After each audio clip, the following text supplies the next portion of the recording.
E aí, pessoal, tudo bem com vocês? Bora, meu povo! Estamos aqui hoje para nós estudarmos gêneros emergentes no Enem e em outros vestibulares também. Nós já sabemos que tipo e gênero textual se diferenciam quanto à sua estrutura, como também quanto à sua intencionalidade comunicativa. Então, um gênero se diferencia do outro devido à sua intenção. Então, quando a gente pensa em gênero textual, quais são, Vivi? Afinal de contas, sei lá, são infinitos, porque eles surgiram e vão continuar surgindo para dar conta de todas as nossas necessidades comunicacionais. Então, vamos lá. Falando em gêneros emergentes, nós poderíamos fazer algumas observações interessantes para a gente começar a pensar sobre eles e, consequentemente, sobre a sua intenção. Então, vejamos. As formas textuais emergentes, na nossa escrita, elas são inúmeras e como também versáteis. Não podemos nos esquecer também que nessa aula de hoje, nós iremos trazer para vocês quais são os traços mais interessantes, não só para abordá-los, como também para defini-los. Segunda característica de hoje, o grande risco é que nós corremos ao definir, por exemplo, um gênero textual emergente, é situá-los na sua própria natureza da tecnologia que os abriga. Terceiro ponto, seu uso vertiginoso, seu avanço, muitas vezes pode fazer com que a gente invalide não só a rapidez, como também as ideias expostas através de cada gênero textual desses. Isso nos obriga, por exemplo, a ter muita cautela nas afirmações que serão feitas hoje. Como eu disse, a necessidade que nós temos de nos comunicarmos é tão grande, é tão tamanha, que essa rapidez faz com que o que eu comunique para vocês hoje, daqui a 15 dias, um ano, pode não estar mais de acordo com esse gênero textual, tudo bem? Então, eu trouxe para vocês esta tabela aqui, na qual nós iremos fazer um paralelo. Porque, afinal de contas, eu coloquei para vocês que a necessidade de nós sabermos esses gêneros que emergem no nosso cotidiano, mas que, afinal, eles têm uma origem. Por exemplo, gêneros já existentes. Então, quando a gente pensa, por exemplo, na carta pessoal, a gente pensa no bilhete, por exemplo. Então, esses gêneros, eles foram substituídos pelo gênero e-mail, que é o que a gente utiliza hoje. Por isso que ele é um gênero emergente, porque ele emerge da carta pessoal, do bilhete do correio. Pensemos, por exemplo, nas conversações em grupos abertos. Foram substituídas por quais gêneros emergentes? O bate-papo virtual reservado. Ou, por exemplo, a gente poderia falar em conversações casuais, encontros agendados, como, por exemplo, nesta época de pandemia que nós estamos vivendo. Então, é muito comum que nós façamos encontros, o quê? Reuniões agendadas, que foram substituídos, o quê? Pelo bate-papo virtual numa sala privada, tudo bem? A gente pode pensar, por exemplo, em entrevistas com pessoas convidadas, que foi substituída pelo gênero emergente entrevista com o convidado, que também está acontecendo atualmente de forma, o quê? Virtual. A gente pode pensar, por exemplo, ainda, por que não falar ainda? Por exemplo, as aulas presenciais. Esta aula que eu estou ministrando para vocês aqui agora foi substituída, por exemplo, pelas aulas o quê? Virtuais. E uma aula participativa interativa foi substituída o quê? Pelo um bate-papo o quê? Educacional. Uma reunião de grupo, uma conferência, um debate.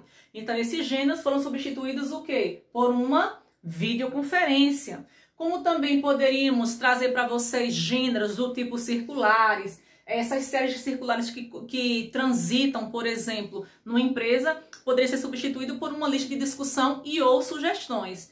E, por exemplo, um endereço postal que nós tínhamos, por exemplo, nós temos ainda, inclusive, o CEP da sua rua, por exemplo, né, o lugar onde você mora, o seu bairro, a sua cidade.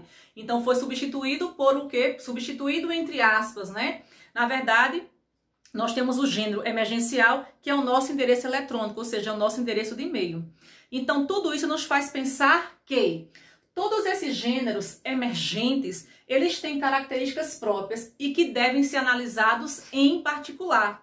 Nem sempre nós temos uma contrapartida muito clara, né? E isso não se pode esperar uma especularidade na projeção desses domínios tão diversos, porque vocês sabem essa diferença que existe entre o domínio público e o domínio privado. A diferença que existe entre o mundo virtual e o mundo real. O fato é que esses gêneros emergentes, eles são mediados não só pela tecnologia computacional, que oferece todo um programa de base, ou seja, toda uma ferramenta conceitual, né, e que serve de alguma forma de telefonia para nós. Então, de certo modo, esses gêneros, eles são muito diversificados em seus formatos e nós podemos encontrar possibilidades que dependem do software utilizado no momento de sua produção. No caso dos e-mails, por exemplo, nós temos vários programas para sua elaboração. Então, poderíamos agora começar a elencar especificamente características de gêneros digitais. Primeira característica: em ambientes digitais, dão-se preferência à grafia de forma o quê? Abreviada, como vocês bem sabem. Ou seja, uma grafia abreviada, na qual vai ter o papel de encurtar o texto, tornando-o mais objetivo, além de se usar hipermídias e links que vão criar o quê? Um hipertexto. Ou seja, sabe aquele texto que você vai ler, que tem lá aquele link, que tem lá aquele endereço? Então, um texto que puxa outro texto, uma leitura que puxa leitura, uma leitura que puxa outro link. Então, essa é uma característica dos gêneros digitais. Segundo, esses gêneros digitais, no entanto, nada são mais do que essa grande transformação dos gêneros que já existiam, que eu acabei de pontuar para vocês, como a entrevista, como a carta, como o bilhete, né? Então, de gêneros que já existiam. Portanto, as suas características e as identificações são muito mais simples, como no caso dos e-mails. A gente não pode deixar de pensar, por exemplo, que sempre que nós falamos em gêneros digitais, nós poderemos ser informais e também usar abreviações, porque afinal de contas nós podemos utilizá-los, né, de uma maneira formal ou informal, sempre levando em consideração a intenção comunicativa. Quem fala, para quem que fala, é que vai fazer com que eu pense qual nível de linguagem empregar nesses gêneros textuais. Vocês compreendem? Então, tudo isso irá depender, sim, do nível de formalidade existente. Assim, como os gêneros ainda são definidos a partir de componentes muito fixos, ou seja, estou me referindo à sua tipologia.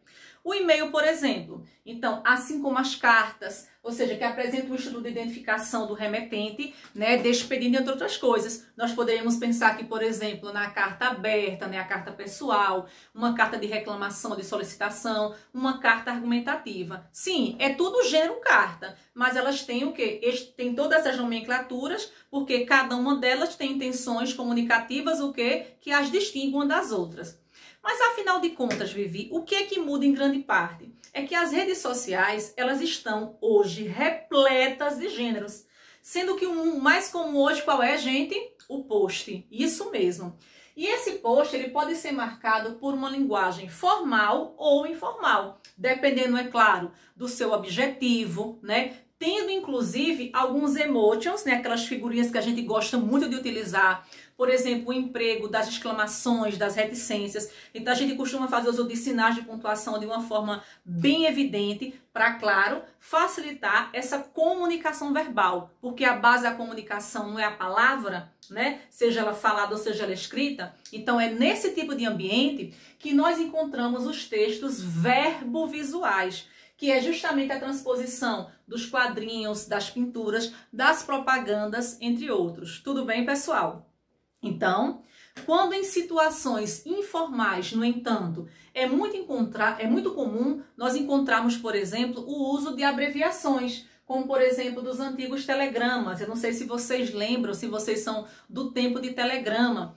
No meu caso, por exemplo, eu sempre, todos os anos, eu recebia telegrama da minha avó. E nesse telegrama, que é um texto que é enviado, né, pelo correio, e você paga por cada, que era enviado pelo correio, desculpem-me, né, e você pagava por cada letra, né, escrita. Então, no máximo que a mensagem que eu recebia era parabéns, Viviane, feliz dia, ou então feliz aniversário. Então, esse TB, esse valeu, abraço, beijo, TMJ, tamo junto, entre essas nomenclaturas de abreviações que vocês fazem uso muito melhor do que eu, de uma forma muito mais prática e comunicativa do que eu, é claro. Então, na verdade, isso não é novo. É uma linguagem que já era muito comum nesse gênero chamado telegrama. Tudo bem?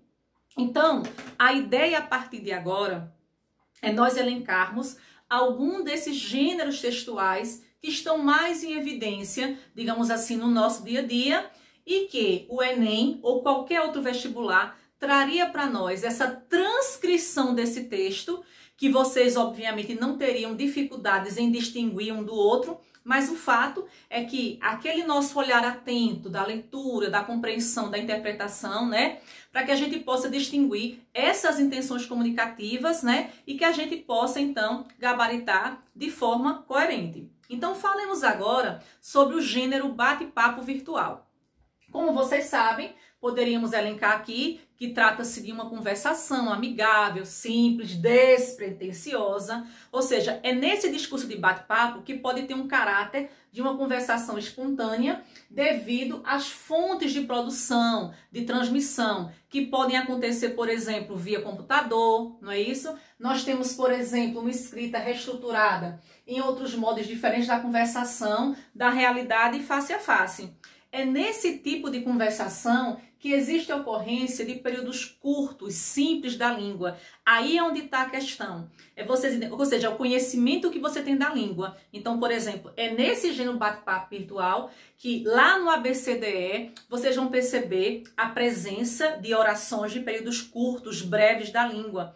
Vocês vão perceber, por exemplo, um uso informal da língua, com essas abreviações, como eu acabei de colocar para vocês. Ou seja, essas marcas que vão enfatizar o nível de linguagem empregado entre os interlocutores nessa situação comunicativa. Então, todo esse tom de informalidade, né, preciso que vocês tenham conhecimento, que vocês identifiquem, porque é isso que caracteriza esse diálogo, dessa vivência temporal nesse meio comunicacional. E agora, eu gostaria de compartilhar com vocês uma conversa, obviamente, fictícia, entre Daniel e Felipe, que diz assim. Daniel diz, oi Felipe, tudo beleza? Perceberam aí a marca, a abreviação, a marca de informalidade, né? Então isso vai me dizer, então a forma de linguagem que você vai empregar diz mais sobre nós do que vocês imaginam. Por quê? Porque nós somos aquilo que nós comemos, nós somos aquilo que nós vestimos, nós somos aquilo que nós falamos. Então não fica difícil, por exemplo, a gente fazer algumas inferências em relação a esse bate-papo virtual, né, que eu estou trazendo para vocês de forma fictícia entre Daniel e Felipe. Aí Daniel diz, oi Felipe, tudo beleza? Aí Felipe diz, oi Daniel, como você tá? Ó você, né? Aí Daniel diz, estou beleza, e você? Felipe diz, estou bem. Perceberam aí o emprego das reticências, né? Melhor agora, passei direito na UNEB. Queridos, essa frase, né, exatamente, estou bem, quando eu falo assim, estou bem, melhor agora, passei direito na UNEB. Então vocês percebem que, aparentemente, do ponto de vista da coesão, essas informações estão totalmente o quê? Desconectadas. Tá faltando aí o emprego de artigos, né, de conectivos, de preposição, para que a gente tenha todo esse aparato, né, dessa harmonia entre as partes do texto. Mas, de antemão, são válidas, né, e reconhecidas como perfeitamente comunicativas nesse contexto de situação, levando em consideração o conhecimento que nós temos sobre esse gênero bate-papo virtual. Aí Daniel diz, eu passei em medicina na Univasf. Aí Felipe diz, tenho que sair, abraço. Daniel diz, abraço. Então vocês percebem que a forma como eles conversam, então faz com que a gente faça inferência, que se trata, por exemplo, de um grupo de adolescentes, né, que estão entrando na faculdade, né, porque estudaram muito, se dedicaram, tiveram foco, objetivo, coisa e tal, né? Então, essa linguagem espontânea é típica desse grupo, desse público-alvo, tendo em vista que eles têm conhecimento, são colegas, então, isso traduz todo esse trato informal na linguagem que eles estão utilizando. Então, o que a gente pode concluir a partir disso, então? Que no gênero bate-papo virtual, todos os recursos linguísticos empregados só podem ser expressos via mensagem instantânea, como, por exemplo, o RES, que é indicado em um dos interlocutores que achou graça, ou seja, durante a conversa. Então, todo esse tipo de comunicação é permissível, né, desde que considerando esse contexto de uso, levando em consideração quem fala e para quem que fala, e na situação comunicativa empregada. Falemos agora sobre o Instagram. Sim, o Instagram, como a gente bem sabe, é esse aplicativo no qual a gente vai fazer uso de diversos filtros, né? Para tirar fotos e fotos e mais fotos, né? Para a gente tirar com o nosso celular e depois compartilhar com o mundo inteiro, né? Numa rede social exclusiva. Alguns filtros, como vocês sabem, são clássicos. A gente tem o sépia, tem o preto, tem o branco. Vai trazer toda aquela inversão de cores, de brilho, contraste com alguns deles. Mas que quase sempre, é claro, que precisa ter uma boa dose de bom senso na hora de aplicá-los para conseguir fotos de excelentes qualidades. Como o Instagram, por exemplo, você não pode apenas se preocupar com o trato das suas fotos. Por quê? A grande sacada desse aplicativo é que depois de editar as fotos, você pode compartilhar, né, o resultado final em várias redes, não é isso? Então, por exemplo, o Instagram permite também a busca de imagens por usuários. Por exemplo, você vai fazer uso das hashtags, aí onde está o grande X da situação, para você encontrar e curtir quem ou o que, por exemplo, você mais gosta. Então, é com essa ferramenta que você adiciona fotos ao seu álbum pessoal, sem, por exemplo, deixar de lado a sua personalidade. A gente poderia citar, por exemplo, hoje também o TikTok, que é outra rede social também que fez aquele boom, né? E está concorrendo diretamente com o Instagram. E é uma rede que tem buscado, né, e tem conseguido milhões de adeptos, porque afinal de contas todos esses vídeos que são trazidos no TikTok, eles trazem, não são vídeos de mega produção, são vídeos domésticos que vão trazer pra gente esse cenário do nosso dia a dia, no nosso cotidiano, só que trazido que de forma o quê? De forma humorística, né, não casual, ou seja, de forma bem espontânea. Afinal de contas, quem de nós, né, nunca curtiu um TikTok desses aí da vida? E aqui a gente tem, né, mais uma imagem para eu compartilhar para vocês dessa rede social chamada Instagram. Por exemplo, e o gênero e-mail? É o terceiro gênero emergente que eu queria trazer para vocês hoje. E-mail ou correio eletrônico, né? É atualmente um dos gêneros textuais mais utilizados no mundo inteiro. Por quê? Porque além de agregar rapidez no meio eletrônico, ele também agrega o quê? Praticidade. Por ser tão utilizado, essa forma de comunicação, ela acaba aqui por adquirir características próprias, diferenciando-se dos outros que eu acabei de citar para vocês. A grande expansão do e-mail, por exemplo, né, gerou uma necessidade de padronização no texto por ele empregado. Sim, para que as pessoas pudessem entender, afinal de contas, melhor, né, se identificar, se comunicar melhor dentro desse contexto. Então, essa padronização, né, do arroba, ela foi criada, né, então também para que nós pudéssemos observar, né, independente da rede social que você faça uso, que a gente precisa ter noção dessas regras de comportamento na internet. Então eu queria compartilhar com vocês aqui agora, por exemplo, né, essas duas possibilidades, né, dessa comunicação que foi feita por via e-mail. A primeira diz o seguinte: Ítalo enviou uma mensagem para você em 3 de abril de 2013 às 15h30. Lembrando que isso aqui, que eu estou trazendo para vocês, as exemplificações são todas fictícias, para que a gente possa preservar os direitos autorais, tá certo? Então vamos lá. Aí ele escreveu para o professor de geografia: eu mesmo sou professor de geografia, encontrei uma galera no gogó da EMA. O Instagram também permite fazer a busca de imagens por usuários e hashtags, para você encontrar e curtir quem ou que mais gosta. Com essa ferramenta você adiciona fotos ao seu álbum, sem deixar de lado a sua personalidade. Vocês estão entendendo? Olha a linguagem que foi empregada. Agora eu vou colocar para vocês uma outra versão. Eu mesmo sou professor de geografia. Encontrei uma galera no Bodódromo em Petrolina, sexta-feira. Foi muito bom rever a turma. Quem sabe não nos veremos em breve. Abraço. Se Deus quiser, né, gente? Quando tudo isso passar. Então vocês percebem que a forma de se comunicar, né, as abreviações, né, a subjetividade, tudo isso é característica de uma linguagem que nos faz pensar sobre qual utilizá-la, afinal de contas. Eu não estou dizendo que quando você se comunicar via e-mail, você precisa fazer uso de uma linguagem formal. Eu não estou dizendo isso. É sempre bom relembrar para quem você escreve e com qual intenção. Isso é que vai determinar, por exemplo, o grau de formalidade empregado, né, na linguagem que você vai fazer uso. Por exemplo, olha esse gênero aqui, blog de adolescente. Isso aqui é um outro, na verdade, quando surgiu o blog, foi aquele boom, né, na época, que aos poucos foi substituído, né, pelo Instagram, pelo TikTok, né? Mas é importante também a gente notar e reconhecer, né, o blog como um gênero textual emergente. Então eu queria agora compartilhar com vocês esse trecho desse blog de adolescente. Lembrando que também tem uma natureza fictícia. Olha como é que ele começa, gente. Lê! Perceberam essa repetição do e? Então existe toda uma intenção por trás disso, né? Ele diz assim, ó: Todo bem com vocês? Espero que sim, pois comigo está tudo ótimo, graças a Deus. Vamos! As novidades, tá chegando o meu nível e faltam show 2 dias, aba pra mim fazer 15. Ai, tô tão feliz. Minha gente, não tá fácil isso aí não, né? Feliz. Gostaria de pedir para vocês que sabem fazer leis para fazer os personalizados para mim. Eu sempre sonhei em ter um nunca tive e gostaria muito de ganhar um de nível. Quem quiser me dar, eu vou amar, por favor. Por favor, né, gente? Por favor. Então, vocês percebem que a gente tem que ter muito cuidado com a criatividade, né? Então, com toda essa forma dinâmica de você trazer esse emprego da língua. Por quê? Afinal de contas, a gente precisa levar em consideração que, apesar de você fazer uso dessa espontaneidade da língua, vocês viram como ele puxou o X. Então, afinal de contas, vai prejudicar a comunicação desse texto. A gente pode concluir, então, que esse blogueiro usou todo um excesso, né, do grafema X no lugar do S.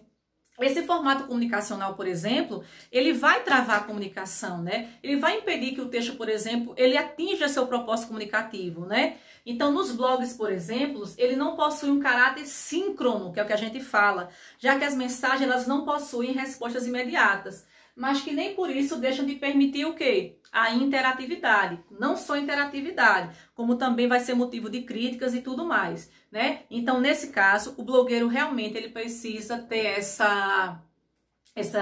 esse conhecimento da língua, essa postura, né, para ter esse discernimento, para que ele possa realmente, né, ter consciência de como ele vai fazer esse uso da língua. Claro que de maneira interativa, tá certo? Mas de forma eficiente, sem prejudicar a comunicação, ou seja, a intenção para que ela seja percebida por seu possível interlocutor. Valeu, pessoal! Por hoje é só. Gêneros emergentes com Vivi aqui no Enem.